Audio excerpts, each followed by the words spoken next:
wrap up, we'd appreciate it. When there are questions, they will either be for all candidates, all mayoral candidates, the 2 place 4 candidates, or individual people. Annette Sponseller, running for place 4, was not able to be here today. She had a prior event planned for her son, who's on a hockey team, traveling hockey team. These things are arranged months and months and months in advance, so unfortunately she can be here. She does have a stand-in who's going to read a statement that Annette provided for you. What we're going to do is give her the questions after the event. She's going to create some videos. We'll post those alongside the forum so you can get her views on the same questions. We're going to limit her to the same time too, so the timing will be similar. So 2-minute opening statement, 1 minute for questions when it's your turn, 30 minutes for a single, or 30 seconds for a single rebuttal. Single rebuttal. So when 5 people get asked a question, you'll all have 1 rebuttal. You can't rebut the rebuttal. We got to get on to the questions. We actually had a plethora of questions submitted this time. I believe we've got on the order of 17 to 20 questions here. We may not get through all of them. So I'm going to allow your moderator and my boss to edit, as she sees fit for time. I'm Rob Ringler. I'm the president of the Crystal Falls HOA board. And again, I welcome you, my lovely wife, Marie Ringler, not associated with the HOA board at all, but she's agreed to do this for us. So, hello everybody. It's so awesome to see so many people. Who thought we'd all show up in this day? But we are the party, all of us. So great to see people that care about what's going on in our community and these candidates that are giving their blood, sweat, tears, money, that are so enthusiastic about giving back to our community. One thing I wanted everybody to note, everybody has to go to the same place for this election, and it's at the Pat Bryson Council Chamber, 201 North Brushy Street. All of us should have gotten the postcards. It's not, for those that are in Travis County, it won't be at the church, so look it up online if you don't know exactly where it is. The voting day is Saturday, February 7th, 7 a.m. to 7 p.m. Early voting, Monday, January 26th through Friday, February 6th, 8 a.m. to 6 p.m. And if anybody wants to take a picture of this, because we all have our phones, they're welcome to take a picture of this. So let's get started. They're going to start with their intros. We're going to probably move this along really quick because it is cold, and maybe walking around talking to the candidates may be better. Of note, they have brought signs. There may be somebody here you go, that's the person I want to support. They would encourage you to pick up the sign, take it home, put it in your yard. The 3 mayor candidates are going to be first. We're going to start with Kathryn Pantalion-Parker. Okay, thank you, Marie. And that's on, right? Yes, I believe that's on. Is it on? Yes. Good evening. Thank y'all for being here. Thank you to the HOA for always hosting us. You do a great job. My name is Kathryn Pantalion-Parker, and I have been a Leander resident for 16 years. I chose Leander because of the character of the town. It was a small town. It isn't anymore. But that's kind of what I expected. Now, I served for 6 years on City Council. Many of you know that. It was a very tumultuous time, but we managed to get a lot of things accomplished. During that time, we did our first ever transportation study. Never been done before. We did our first water study, and that helped us make decisions about the BCRUA. We did our first transit needs analysis, ultimately putting Cat Metro on the ballot to let the voters decide. There are a lot of improvements that can be made there, but I'm asking for your support. I hope you'll ask good questions tonight, and we get good questions. I'm running for mayor because I love my city. I thought I was done. Apparently I was not done. I love my city, and I just want to work to bring us together and not divide. Thank you. Thank you, Kathryn. And now we have Mike Sanders. Hi, everybody. My name is Mike Sanders. I'm running for mayor, as you all know, and I've lived here in Leander for 15 years. Mike, bring the mic closer. Can you hear me now? Is it better? Is it turned off? Did I turn it off? Is it on now? Yeah. I think I turned it on. Sorry about that. So, so I've lived here in Leander for 15 years, and I ran for city council in 2021, got first place, but didn't get more than 50% of the vote. Went to a runoff. One of my opponents now opposed me then. I didn't make the runoff, and we elected the most radical Democrat we've ever had to the Leander City Council. Her name was Esmeralda Travis. But I am a conservative Republican, have always been. I'm on the Williamson County Republican Executive Committee. I'm also serving on the Williamson Central Appraisal District Board of Directors, where I was elected. I was elected to both those positions. I want you to know, I brought some show and tell. Let me show this to you real quick, just so that everybody is aware.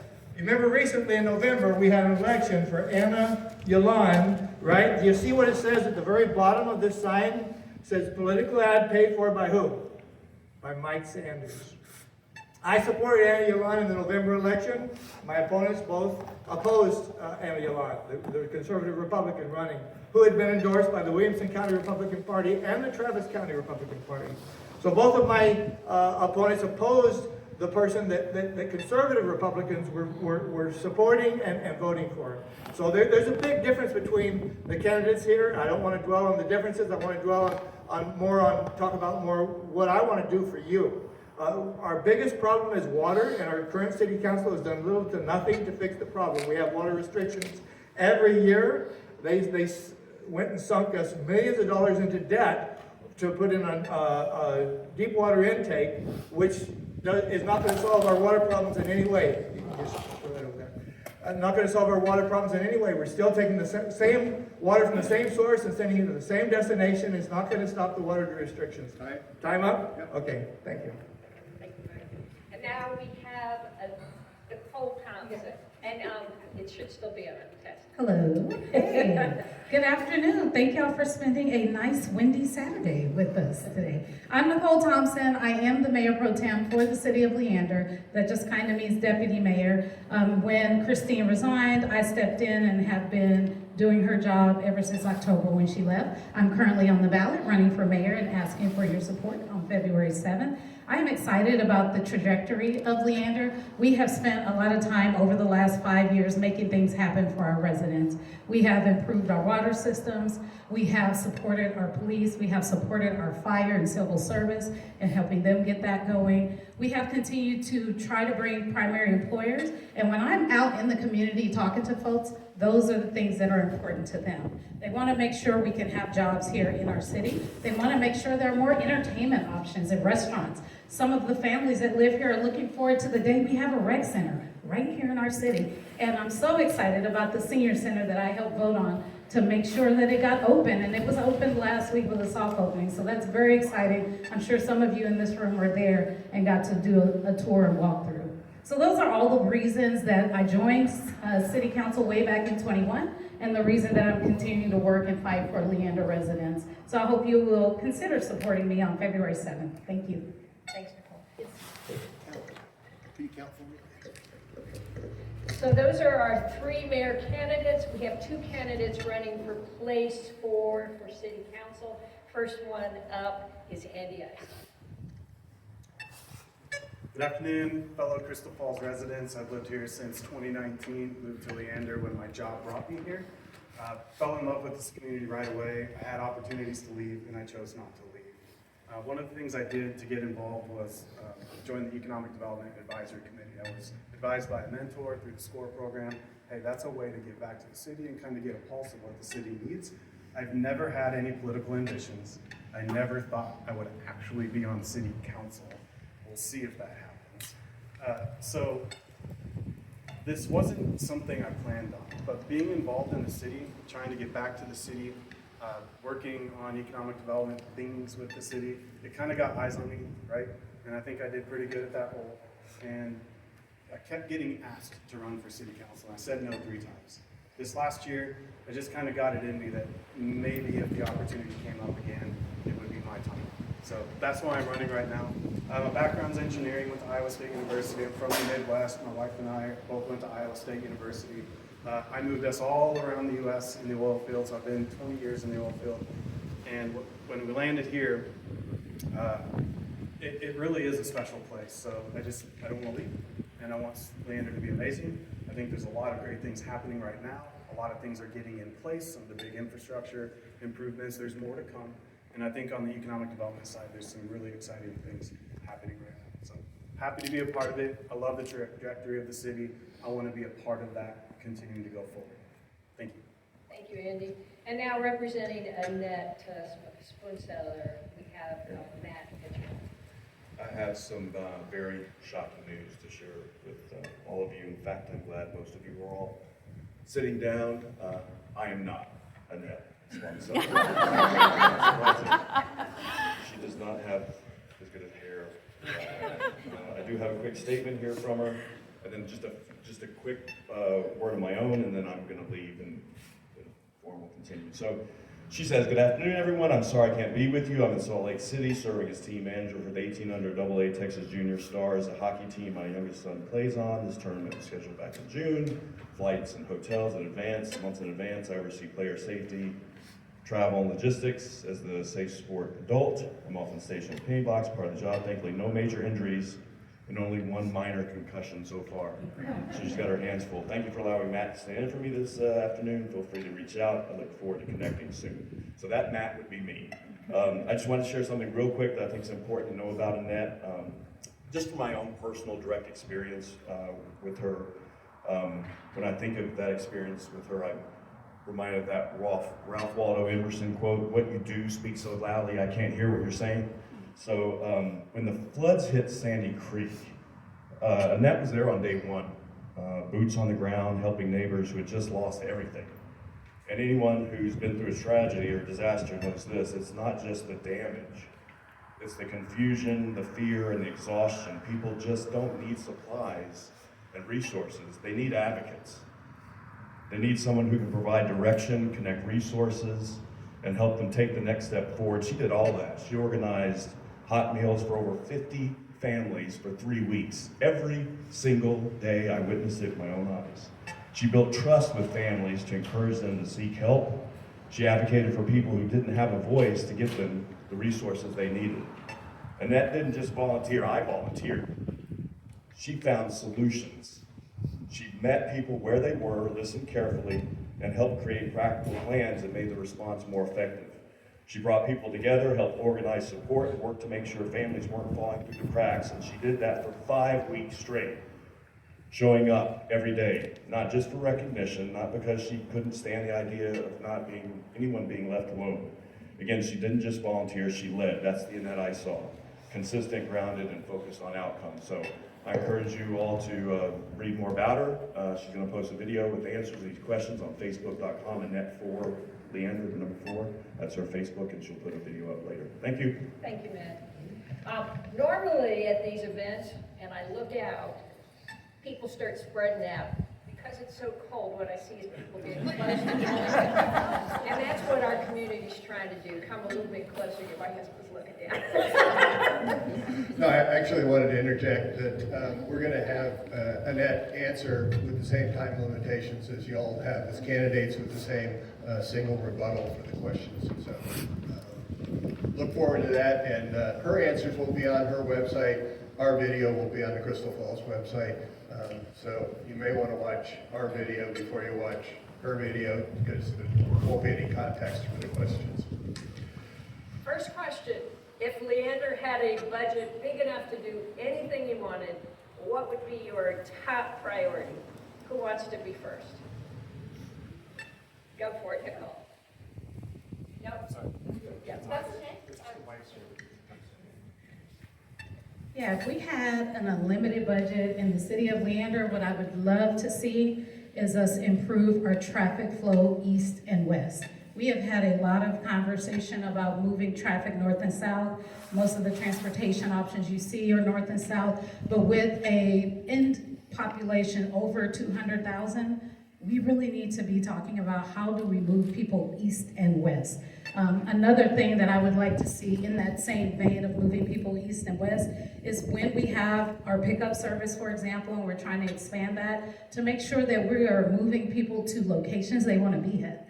We have students that live here in our community and they're unable to get to internships and jobs because the pickup service is limited right now. We really have to have stops that stop in Round Rock. We have to have stops that stop in Georgetown, that stop in Cedar Park, that stop in Austin and take our students where they need to go so that they will want to stay in our community and they will want to grow in our community once they leave high school. We even have a college that's here. Oh, sorry, I didn't even see you do time. 1 minute. Thank you.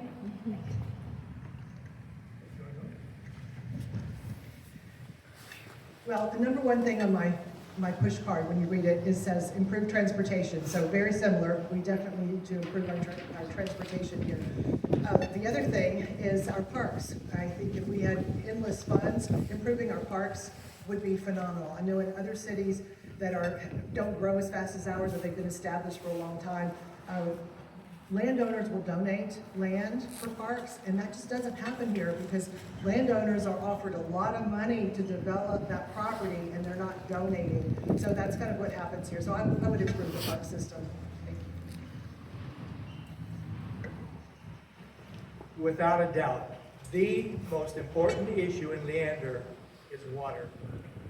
The most important thing in our city is water, the lack thereof.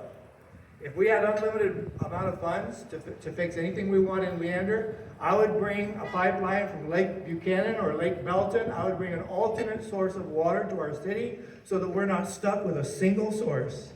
When the deep water intake, which is costing us millions of dollars, hundreds of millions of dollars, when that's finished, it's not going to solve our water restrictions because we still are bringing water from a single source and taking it to a single destination, which is the pumping stations. That's the problem with our water is we have a single source. We need an alternate source. And if we had unlimited money to spend, that's the most important issue for the citizens of Leander. Andy, did you want to respond? That's for all candidates, if you want to answer the question. You don't have to. Oh, you went, I'm sorry. I thought they were going down the line. I think they covered the top topics for sure. An endless water supply would be amazing. A fully funded train would be amazing.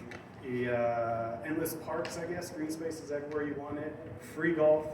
You name it, right? No, I think transportation's huge. I think the quality of our roads. I would love left turn lanes. I rattled off like 6 things, and I know you said the top thing. I would like to see an endless water supply for sure. Next question. As Leander has tripled, and I didn't write these, I'm just the reader, but as Leander has tripled in size over the last 13 years, it now represents a wider range of beliefs and lived experiences. What specific practices will you use to listen to the residents whose views might be different from your own? And can you point to a time in your personal or political life when you've done this successfully? I'll go. The very last word you said was successfully. I had a plan. And then you said successfully. I'm going to use the example that I've been going through the last couple days. I made a nice post to the residents of Leander about all the restaurants coming in, the ones associated with the commercial development, the ones filling those leases. Even restaurants apparently are a divisive topic to the citizens of Leander. And I didn't get into it with this gal because I'm an objective, nice person. I will work and listen, of course. So part of diversity is, of course, listening, including those voices, and making good decisions based off of it. I'm not going to get this gal's vote, so it wasn't successful, but I listened. She wants bike lanes. It's really the only thing on her mind is bike lanes. But we got into other things when it comes to transportation. And so for me as a leader, and this is just what I bring to my professional, personal life, I will always listen. And I can work with anybody. If it's good for the city, if it's something that I feel passionate about and I need to advocate for, I'm good at that. Thank you. Can you repeat the question, please? I would be happy to. Did I miss the mark? And Andy and I had a head-to-head, and actually he came back to listen to me, so I will attest to that. As Leander has tripled in size over the last 13 years, it represents a wider range of beliefs and lived experiences. what specific practices will you use to listen to residents whose views differ from your own? And can you point to a time in your personal or political life when you did this successfully? Thank you for repeating that. So for me particularly, I live where I live, and you live where you live. And for me, the way that I keep in touch with folks and figure out what's important to them is by being involved in all the groups that I'm involved in. That way I get to know what's important to them, what's happening in their particular side of Leander. I can't know everything and I can't be anywhere, so me being able to listen to folks that are in different groups. So do I work with the school district? Yes, I've been involved with the school district, so I can understand from a parental perspective what's happening in public schools, as well as some of our charter schools and homeschools that are around the area.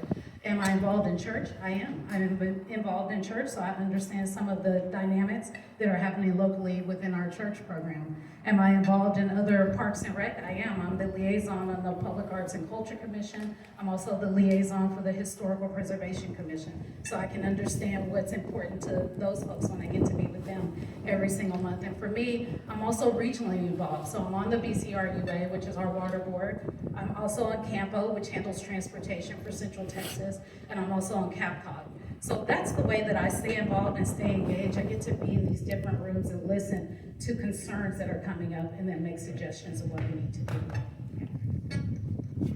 So I've served on the ambassador program for over 10 years for the chamber, and we help evangelize about businesses, and it really doesn't matter anything about what they are. And this is a local business, we're supporting their community. On the dais, politics don't belong there. I mean, it's never been a secret that I'm conservative. Everyone knows that. It has absolutely nothing to do with serving the community, other than the way I think might help me decide what to vote on or how to vote on something. But when I first started on council, my goal was to reach out to people that did not believe or think the way that I do. And I found someone that was, I would say, intelligent enough, informed enough, that we could sit down and have a good conversation, not to change each other's mind, but to try to understand why you think the way you think and why I think the way I think, to better understand each other, not to change anything about that person, but to better understand. And when I ran for re-election and he called and asked for my sign, that told me that I was very successful in that process. Thank you. One of the differences between me and my other opponents is that in order to qualify for the election, you have two ways to qualify. You either go out and pay $50 to get on the ballot, or you go out and collect 25 signatures. So what did I do? I'm the only candidate up here who went and collected signatures. I didn't collect 25 signatures. I collected 175 signatures. And every single one of those folks who signed that paper, I listened to them and I asked them, I said, what do you like most about Leander? And if there's one thing you could change or improve in Leander, what would that be? And I listened to everybody. I listened to folks from all walks of life. In fact, to my petition. Now she's on the completely opposite spectrum, end of the spectrum politically from me, but she signed my petition because she's a nice person. And we were able to have a nice discussion. It doesn't matter to me whether someone agrees with my politics or doesn't agree with my politics. If I'm the mayor, I'm going to listen to what you have to say, and I'm going to represent you.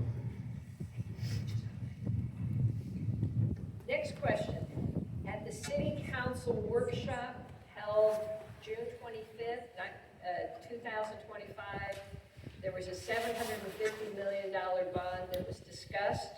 Where do you stand on asking Leander voters to approve this kind of bond and debt? I didn't write these. Do you guys know There's which no one it is? do you recall that? That would be awesome. We voted on a few thousand things, and a lot of discussions have happened at the I workshops. think I don't maybe know if what you that's. think about it generally, how do you make your priorities? And we may have already talked about that. Are there a lot at that value level that you guys consider? $750 million? Say that again? Are there a lot that you consider that are $750 million bonds? Is the timer running? I can't even remember what that was. Well, then let's go to the next question. I got an answer for that one.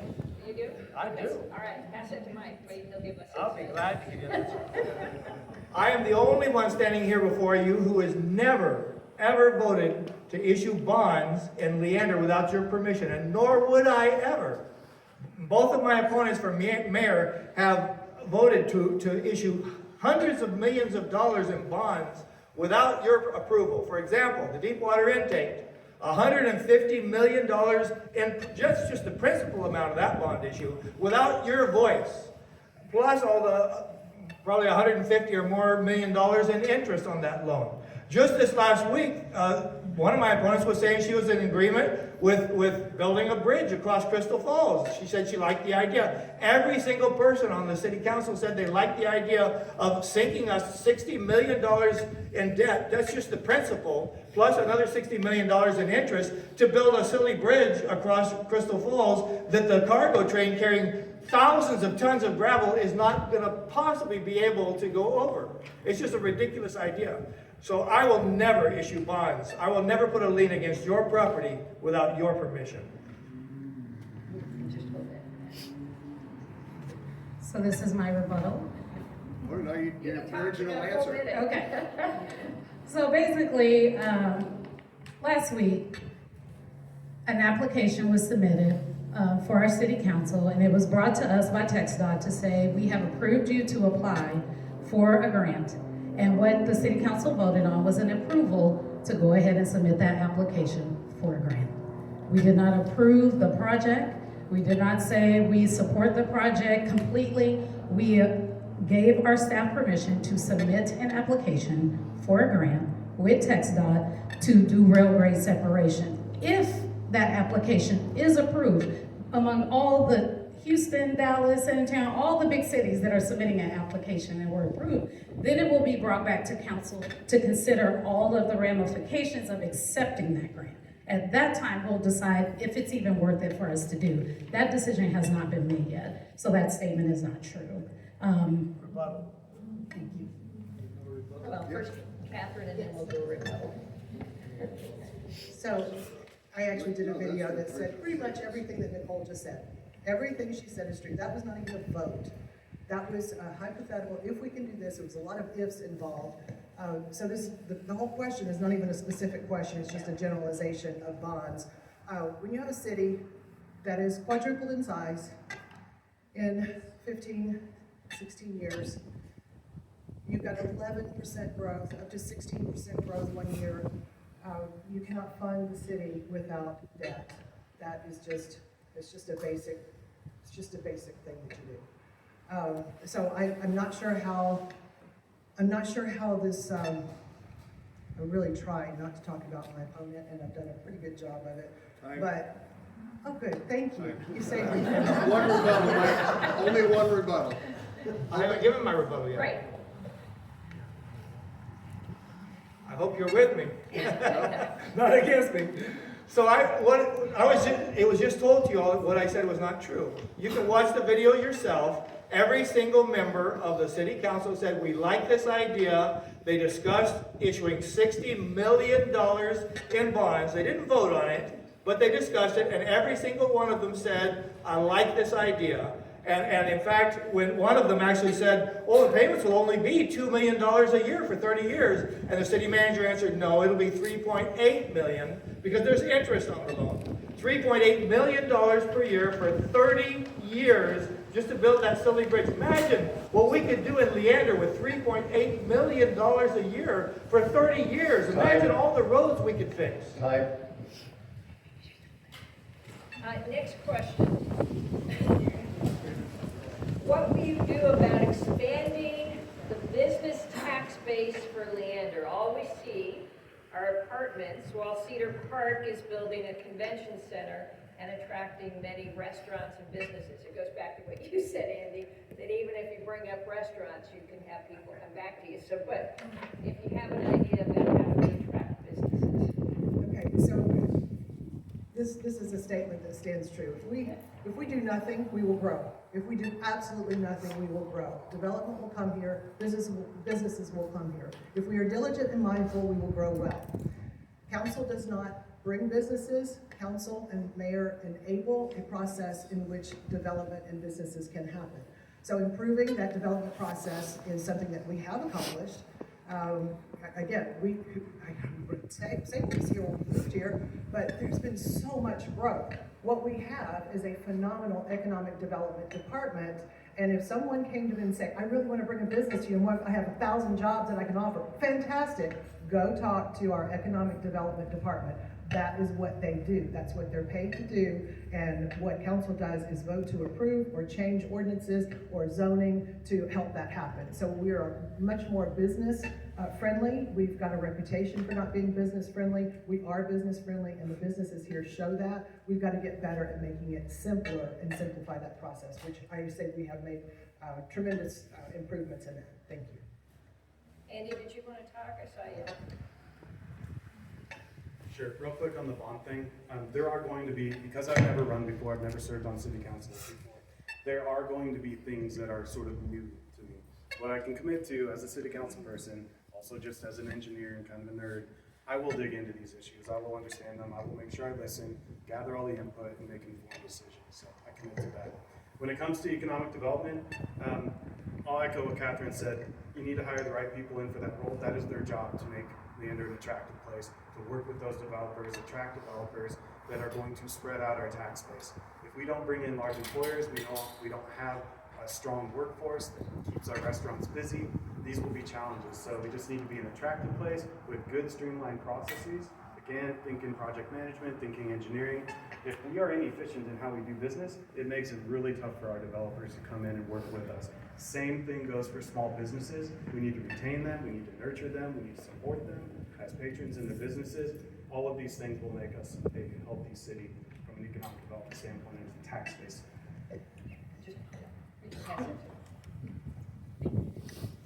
So what we've seen and what we kind of know is Leander has had a challenged reputation when it comes to development over the last few years. And we have really strived and worked to improve that. We've done that by hiring the best in our economic development department. We've done that by seeking out different employers to come to our city. We've actually created some 380 agreements and programs that would incentivize businesses to come. And you can see some of that. So I would disagree with the writer of that it's just apartments here. We look around and we see the evidence with our own eyes that it's very different. You see the shopping going on in Crystal Falls, at Crystal Village. We also see the things that are happening at 29 and Ronald Reagan. That's a huge development that has gone in over there. We have Northline that is making steady progress, that they've gone in. We have restaurants that are hitting the ground everywhere throughout the city. We even have medical offices that are opening up all throughout the city. So we just have to continue to work to make sure we bring primary employers here, and that's how we diversify our tax base. Economic development. You know, just a few years ago, we had a election to try to get out of Cap Metro. I don't know how many of you know that we're giving half of all of our sales tax to Cap Metro. If we weren't, we could be using that money for economic development in the city of Leander like Cedar Park does. That's why Cedar Park has so much economic development, because they use half of their sales tax to incentivize companies to come to Cedar Park. Now, when we had that election, I don't know if you remember the signs around town that said, you vote no on Cap Metro, get out of Cap Metro. There was only one person who paid for those signs, and that was Mike Sanders. I spent hundreds of dollars of my own money putting those signs up around town, trying to help this campaign to get out of Cap Metro. Meanwhile, neither of my opponents for mayor was doing anything to try to help in that effort. If you want to get out of Cap Metro, you don't want either one of them to be your mayor. I promise you, if I'm mayor, that will be one of the things we're going to work towards, as well as stopping all the high-density apartments that keep being built in our city and approved by my opponents. She went first. She's good. Yeah, that's called a rebuttal. Yeah. So I would like to sarcastically say I agree, I did nothing. But I was actually recognized by the Texas Rising Lone Stars in their top 10 for the state of Texas for my advocacy for getting Cap Metro on the ballot to let the voters decide. The voters decided, so now we get to make the best of the situation we have.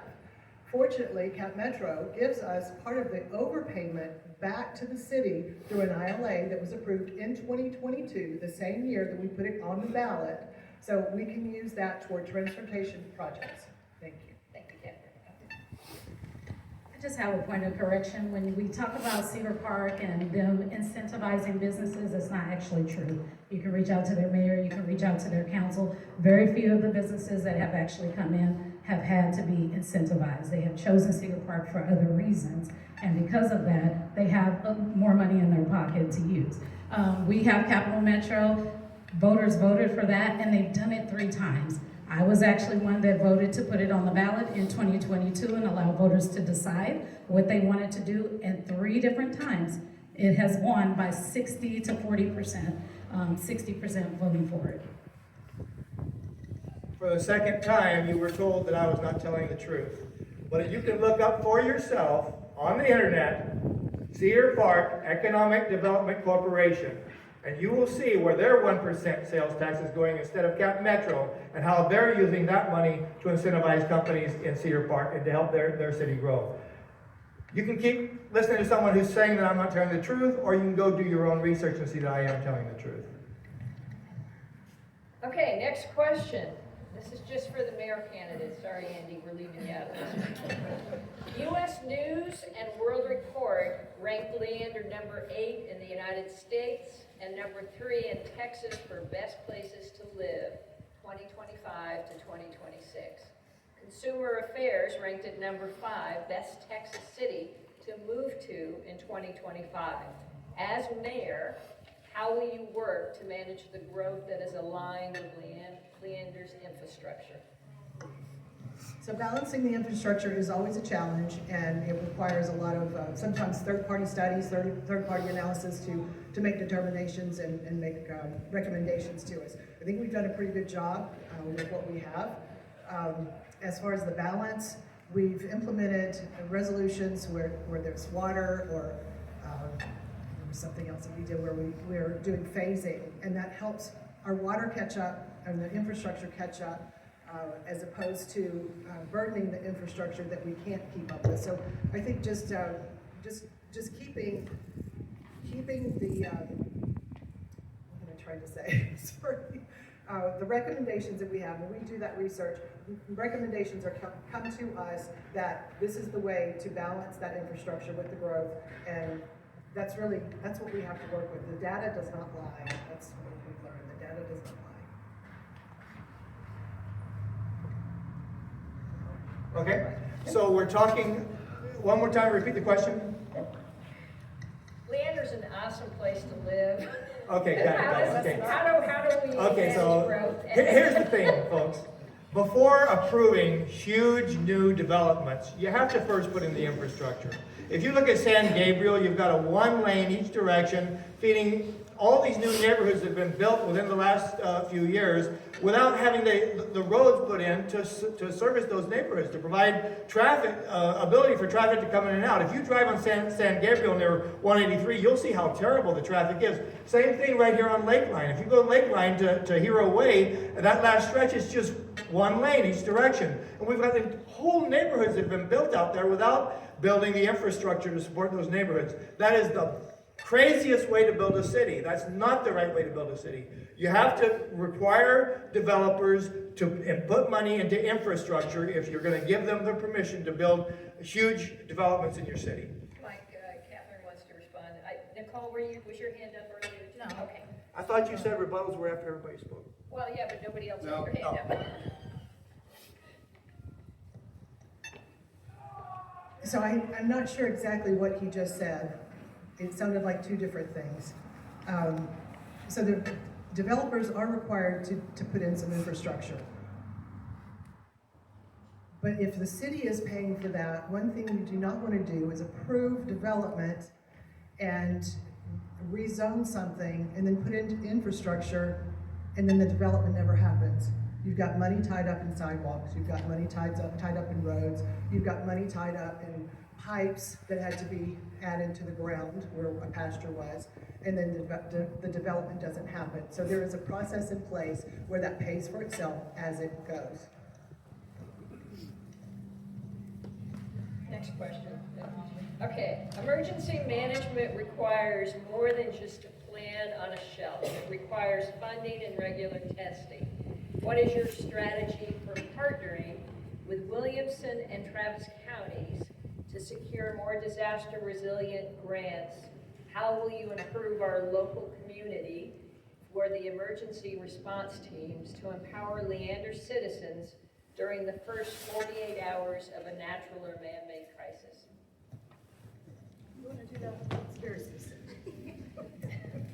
Emergency management is hugely important. It's how our city runs. We have to be ready when any kind of disaster comes. And we have several teams that are already out there and working and getting training from police to fire. We were just at the police and fire awards banquets, and they were talking about all of the work and training that they've done, especially during the floods of July this past year. But one thing that we do is make sure we support training. We support training for our emergency management professional. We do it with fire, and then we come in and bring council and other staff in so that they can be ready. One thing I talked about back in 24 when I ran for re-election is that we need a unified resource that we can give out to people so that they know what to do in that first 48 hours, and we currently don't have anything like that. So I've been working with staff to help make sure we get something like that created, that everyone in our city can go directly to the website, they know exactly what to do, and they know who to expect help from and what time and that should happen. Mike, go ahead. Sure.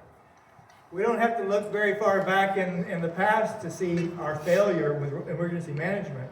Just last week, there was a crisis that affected thousands of citizens here in Leander. There was a bomb threat at Leander High School and the threat of an active shooter at Leander High School. Now, if I had been the mayor when that happened, I would first of all make sure that I have a good line of communication with our police chief, Greg Minton. And I would make sure that the mayor was informed every step of the way with any crisis that affects thousands of our citizens. The fact that our mayor didn't do anything, didn't even seem to be aware of what was going on, that's a huge crisis in and of itself, a lack of leadership. And I guarantee you that this Marine would be there to help you in your time of need. Just keep that. All right, I'm going to combine about 3 of these. I can rebut Oh, that. yeah. Oh, I thought you had another question. Please.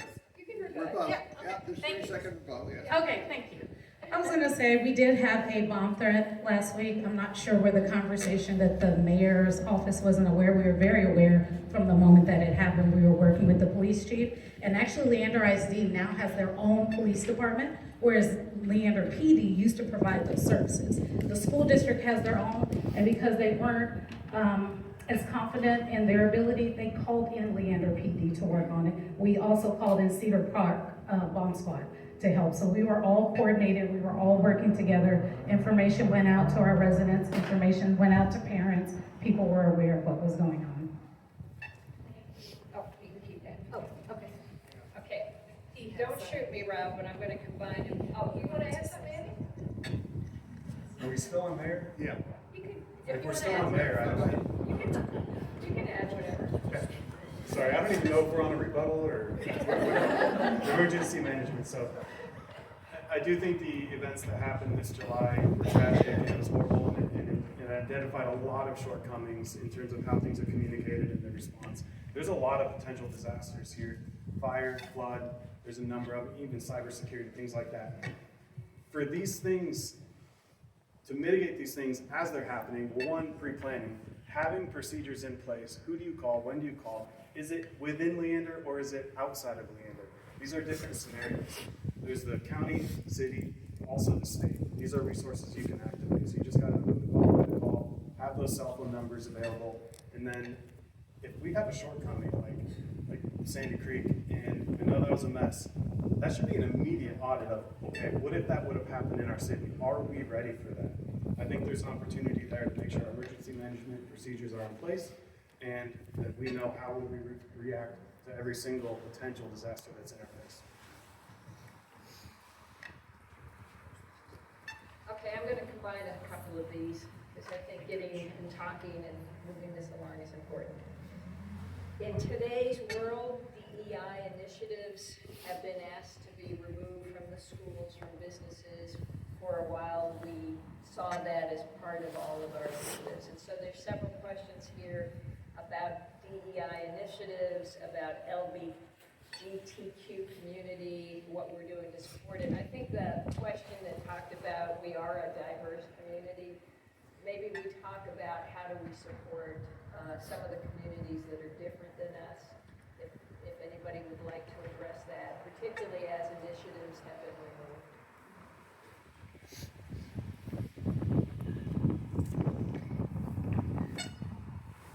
So we are Texans, Leander Falls, whatever you want to call us. That's it. We're the same. We all live in Leander. We're neighbors. We may like each other, we may not. That's our choice. DEI has no business as a committee, which was brought before us, and I actively led to not allow that to happen. And if you could have read the way it was written, it was not appropriate. There was nothing about it that was appropriate for the city. And I knew I would take heat for that. That's okay. That's what I believe. And I believe that we like who we like, we don't like who we don't like, and it has absolutely nothing with all of the acronyms that go along with that. Now, some would say differently, and that's personal, and it becomes political. And again, politics has no business on the dais. It's not where it belongs. When you bring divisive issues like that to the council, I will oppose it. It just does not belong here.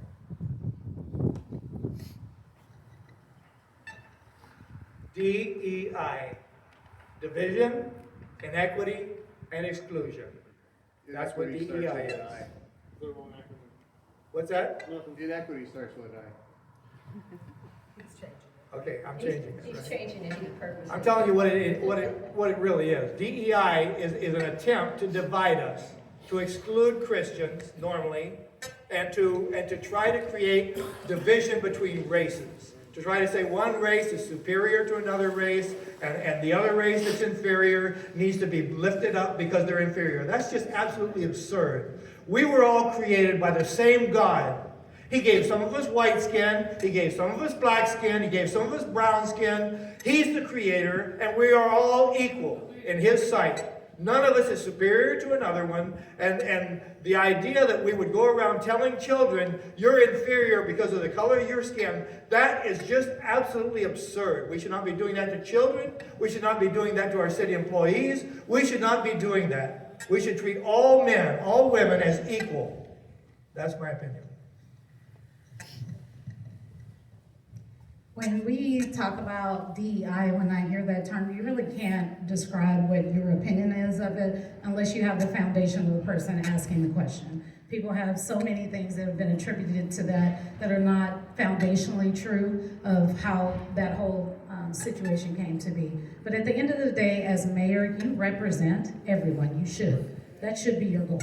You represent everyone regardless of their religious background, regardless of their family background, regardless of if they're rich or if they're poor, regardless of what the color of their skin is. Your job is to make policy that enhances the lives of Leander residents, period. So no matter who brings the topic to you, what it is, if it makes sense for Leander, if it improves the life of our residents here, it is something we have to consider and that we have to look at. As mayor, that is what I would do. It's how I've always led since I've been in office since 2021, and it's the thing that is hugely important to me. All of you matter. Your opinions matter. Now, why everybody is not going to be pleased with every decision that is made, the goal is really to represent everybody and consider all angles when we're making decisions. Thank you. I just called that. Oh, yeah. Yes. You want it? Okay. There are some other questions. I'm going to ask one that I know that this community cares about a great deal, and that's this golf course that surrounds us. For a while, when we first moved here, it wasn't creating the value and the investment that it does today. But if we could just get your insight as to how you view the golf course, what your vision of it is, we'd appreciate that, because many of us moved to this community because of the golf course. Yeah, when I got elected back in 21, it was clear that we were operating in the red.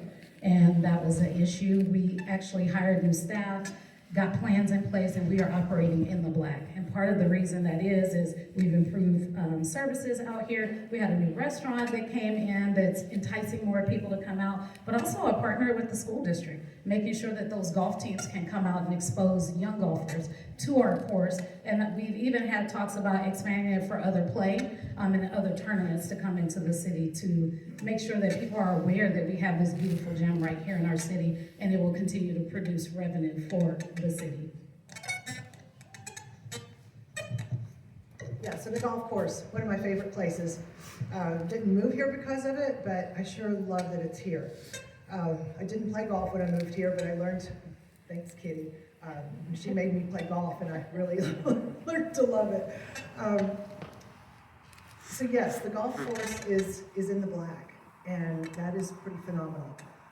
Most municipal golf courses, they're not expected to make money. They're an amenity for the city. So this is truly an amenity for the city and for this neighborhood. Those that haven't been here as long as we have don't know that the golf course was here before the neighborhood was. I mean, it was out in the middle of nowhere, and yet look what we have, and you know, it wasn't the other way. The golf course is a park. It's a park. We have a park. It's a senior center. It's a daycare center. It's a men's group. It's a women's group. It's whatever you want to be, because that golf course brings people together.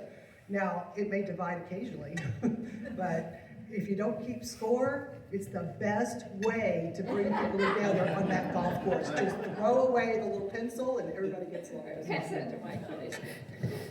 So I agree with everybody else. The golf course is a very important part of Leander. It's a place that attracts people from all over to come to Leander. And I believe that Leander should, I'm glad that the golf course is pretty much self-sufficient, but I also believe that Leander should invest in the golf course. I think it's an important part of our city. And I think that, you know, not only the golf course, but I think we should have parks around Leander. Right now, we don't have much in the way of city parks. And so I'm very much in support of Leander contributing to the golf course, making this a better place. I wish that we could put walls around this building, but I heard that the HOA put up a vote, and then the folks who live here decided they didn't want that. So that's too bad, because I think that would have been a good thing. But I'm very definitely in favor of the golf course and our city helping the golf course to be a great place for folks to come out and play and have fun. I'm going to echo all that. This is an amazing asset. I play a lot of rounds on this course. I live in this community. I kind of rave about it and I brag about it. And when I'm golfing, people suggest other courses. I'm like, why don't we just come here? It's amazing. The green fees are actually quite affordable. I think it was appropriate to raise those green fees to put the course back in the black. So I don't know if you know this, they raised about $200,000 this last year just doing tournaments. So I think that's great. Green fees raising $1.4 million. They even get revenue off the golf carts and sales and everything. So putting it in the black is really important. It also allows it to invest in itself. The city is going to have to invest in this course to nurture it as a gem for the city. There's about $4 to $5 million of work, starting with facilities, buildings, getting the greens back in order. I think there's been an understanding of there's been an underinvestment. Now we're going into a period of investing back into it. It doesn't fund all of that. So the city's gonna have to look at, well, what are the trade-offs? Where's that money gonna come from? If you want a new clubhouse, that's about a $15 to $20 million bill. So the city's gonna have to look into this. The city's been looking into it for 4 years now. And the money has been asked for 4 to 5 years. To my knowledge, the only thing that's been funded is engineering drawings. Is there going to be actual funding to improve the course? There was funding approved, and forgive me for I'm trusting my memory, which should not be completely trusted. I would have to look at the data. I know there was, when we approved it years ago, it was phasing, like it would not fit in the budget. There was no way.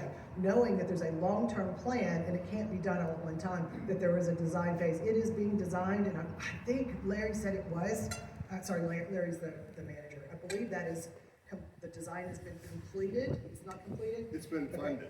It's been funded, okay. So it's in the works. I don't think anybody opposes that at all. It just takes forever, and it's just as frustrating because, I mean, I get to listen to it, and I'd like to have it done too. So no particular question here, but the history of this is there was an approval by the city council of a plan in theory. And it was supposed to occur multiple years, and then they came back and said, but this does not bind future city councils to anything that we've agreed to, funding Right, wise. because Is it's not this in a the, forum between multiple candidates? Right. Or is it just a question answer with one candidate? because it's not in the budget. It was not for that budget year. Okay. I was gonna make a point for you guys to be educated a little bit more, but you don't need that, so go right ahead. That's okay. Okay. So I just want to, this is the second time that Kathryn spoke on this without any rebuttal. She wasn't offering any rebuttal to anything.